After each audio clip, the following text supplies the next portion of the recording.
tergovchi va surishtiruvchi vakolatları nimadan iborat bo'ladi? Misol, tergovchi bilan surishtiruvchi ko'p odamlar azob berishga harakat etami, bilmayman, ichanda tergovga chaqirganda xalq qo'rqib qoladi.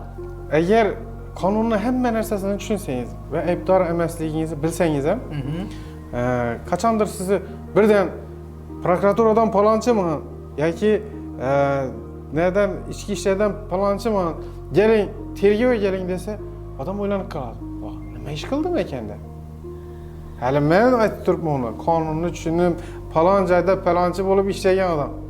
Endi oddiy xalq nima ish qildim ekan deydi-da, qaltirab qoladi. U yerga girishni o'zi vahima bo'ladi. O'zi vahima. Nima uchun vahima bo'lgan, bilasizmi?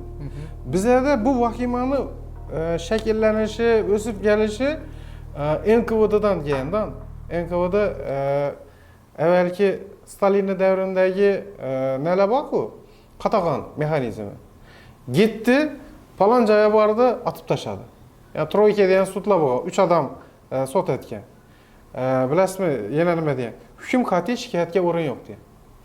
Shu narsalarni eshitib katta bo'lgan bizning atalarimiz.